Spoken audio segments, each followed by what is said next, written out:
Welcome back. Now, Madagascar was suspended from the African Union after the dramatic turn of events saw Colonel Michael Randrianirina, commander of the elite CAPSAT unit, sworn in as president following a military takeover. Now, in the lead-up, we had told you that President Andry Rajoelina attempted to dissolve parliament amidst mounting protests over water and power outages, only for lawmakers to ignore him and impeach him instead. Now, Rajoelina then fled the country, and the military stepped in, dissolving most state institutions and saying that they will install a transitional government. Now that the African Union has acted swiftly, suspending Madagascar with immediate effect and condemning what it called an unconstitutional seizure of power, let's take a look at what this means for the people of Madagascar. We have joining us right now Richard Marcus. He's a professor of global studies, California State University, and we did speak with him during the week, on the lead up to the whole issue or the whole incident. Thank you so much, Richard, for your time. Pleasure. So to begin with, in past cases, we've seen that in Mali, Burkina Faso, and the likes. How effective have AU suspensions been in restoring democratic order, and is there leverage that the AU realistically have now on Madagascar? I'd say Madagascar is in a little bit of a different position. The role of the military is historically different than it is in these other countries. There's less both history and tolerance for military leadership than we've seen in some other countries. And also the embeddedness of the military in civilian infrastructure is more significant. A lot of that means that international bodies such as the AU or SADC or others is somewhat less in their leverage to create change, although they'll continue to be really critical mediating bodies. Okay, so what makes AU stance on Madagascar credible, given the rise of 9 coups across the continent since 2020? I'm sorry, could you repeat the question?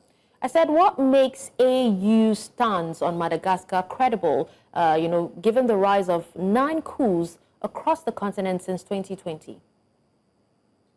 So the AU is standing on its primary principle, which is that power by unconstitutional means is a serious violation of the Union's founding principles. It must stand for those principles as a matter of process.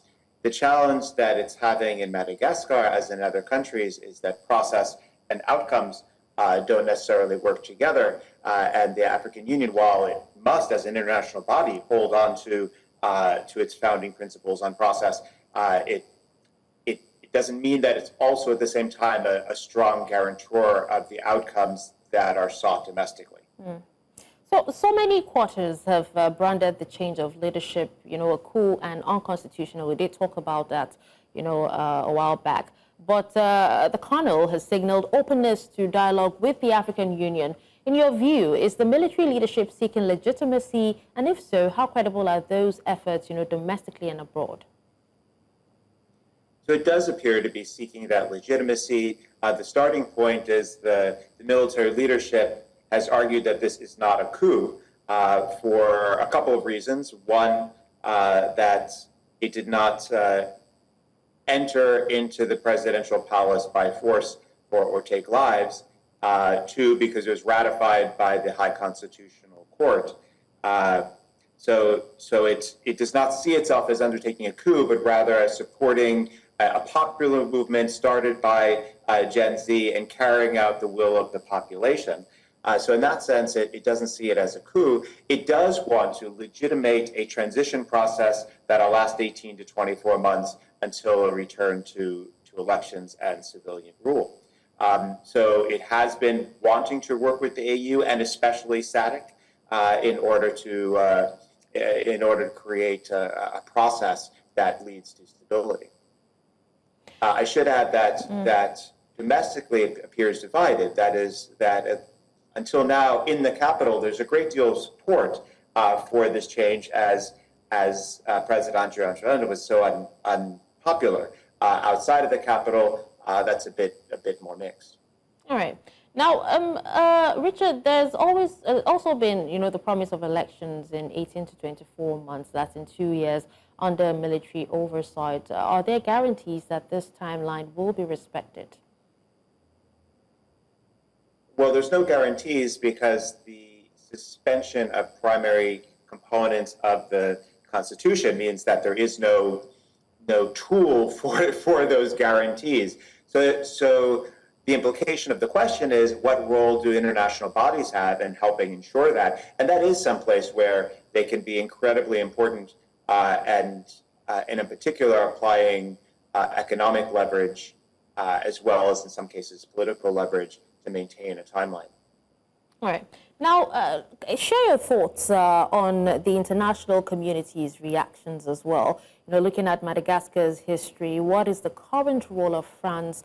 And are there other major global partners like China and the U.S. involved in shaping the terms of this new military transition? This is a relatively unusual moment because it is also taking place at an unusual moment in geopolitics, where we see a lot of geopolitical reshaping that doesn't have anything directly to do with Madagascar. So that's meant that historically, for instance, the United States has had a fairly significant influence in Madagascar. That role is currently somewhat diminished, limiting that say in comparison to, say, 2009. France has been relatively muted in how it has responded, very careful in its response thus far, as has Russia. I think there's still quite a lot of wait and see by the international community. The international community did, by and large, though, both listen to the High Constitutional Court and attend the swearing in. All right, Richard. So what about the role of regional bodies, especially the SADC? What role are they playing or even likely to play? Because we've seen the SADC appoint a panel of elders, led by Joyce Banda. Can the SADC be a broker of real accountability, or will it be constrained by politics among its member states as well? A couple of points on the SADC. The first is they did play a very important role in 2009 in the brokering of the transition after the overthrow of Marco Valomahanina. And so there is some record in Madagascar of them playing an important role. They are in a particularly precarious position as an organization. It's new ground for them because President Andry Rajoelina, who is now overthrown, was the sitting chairman of the SADC. So that's sort of new ground for them. It does appear that the sort of hierarch decision-making is taking place out of the Troika, and in particular, Malawian President Mutharika, in his role as SADC organ on politics, defense, and security cooperation, seems to be making some of the large decisions, and that seems appropriate given the very uncomfortable position that the SADC chair is the person that was overthrown. That said, their steps, which is to, as you mentioned, to create a body and an investigative mission and to start working towards a roadmap, is both consistent with how the SADC has responded in other circumstances, how it responded in 2009, and probably the best possible response we could see under the current circumstances. So what about, especially with the Colonel saying that there will be behind-the-scenes negotiations with the AU and other bodies? What kind of framework or even conditions should the AU, the United Nations, or the SADC insist on ensuring that these negotiations, lead to credible transition and not just simply a change of face? So here again, we see some parallels going on to what happened in 2009, and the irony that not only do many of the elements look similar to 2009, which brought Andry Rajoelina to power the first time, but in fact, even CAPSEP, that the particular area of the military that played the role in Andry Rajoelina's overthrow was those who brought him to power those years ago. So thinking about what that relationship is with the African Union or with other bodies, they there needs to be some sort of relationship that's built, but there's a gap that has emerged, as I started to mention, between outcomes and processes, that an international body like the African Union is extremely concerned with what are the processes of elections, of institutional capacity, of compliance with international norms, and the like, whereas those on the streets in Madagascar are concerned with economic development, economic distribution, political voice, transparency, accountability, human rights. And so the implication is that the African Union will have a very difficult time working domestically if their goal is to bring back President Rajoelina.